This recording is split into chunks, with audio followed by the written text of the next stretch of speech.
vous l'avez forcément lu ou entendu quelque part, le développement durable est un développement qui répond aux besoins du présent, sans compromettre la capacité des générations futures à répondre aux leurs. Il s'agit de la définition la plus commune du développement durable, celle que l'on retrouve dans les textes officiels et qui sert de référence aux travaux académiques. Mais d'où sort-elle cette définition? Elle a été proposée pour la première fois en 1987 dans le rapport Brundtland, la référence historique en matière de développement durable dont nous allons parler aujourd'hui.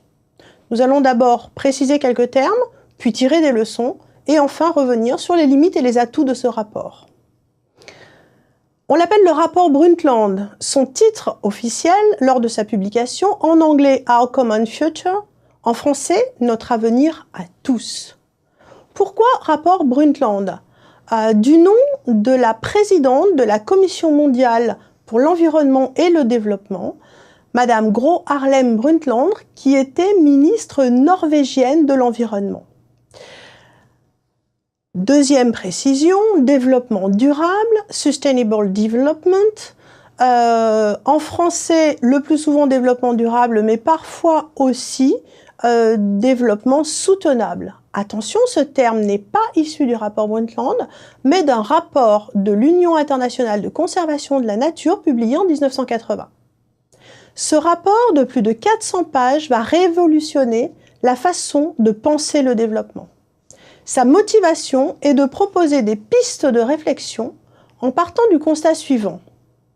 Le monde ne fait pas face à des crises isolées, une crise de l'environnement, une autre du développement, une autre énergétique. Non, de crise, il n'y en a qu'une.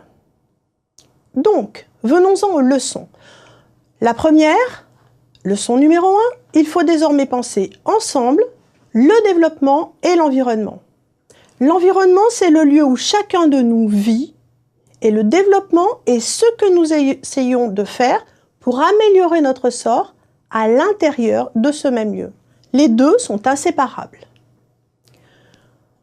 Aujourd'hui, ce dont nous avons besoin, c'est une nouvelle ère de croissance économique, une croissance vigoureuse et en même temps socialement et environnementalement durable.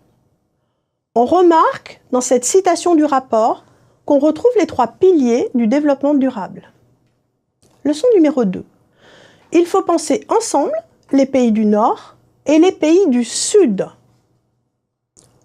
On peut postuler ainsi un principe d'équité intragénérationnelle.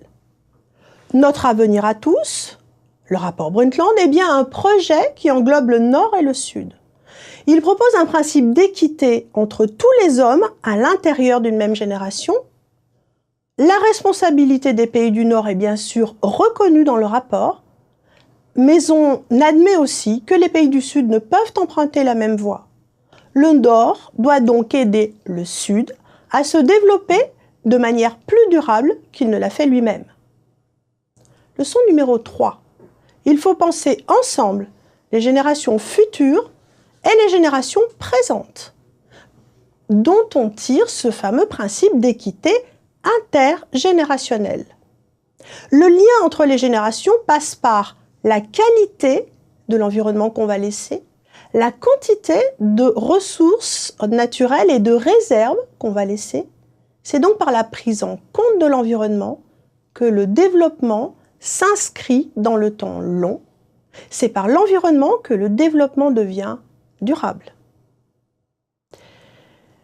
Bien sûr, des critiques, des limites ont été adressées à ce rapport. Tout d'abord, on lui reproche des définitions relativement vagues du développement durable.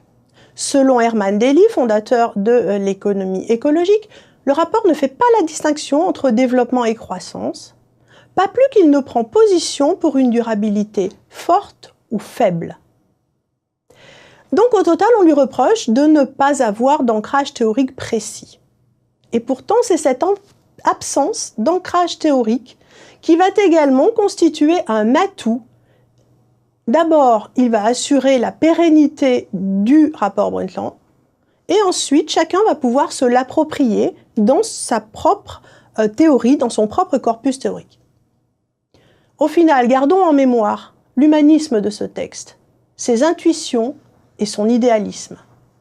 L'harmonie est un des mots clés de ce rapport. Harmonie entre les hommes et la nature, harmonie entre les hommes d'aujourd'hui et les hommes de demain.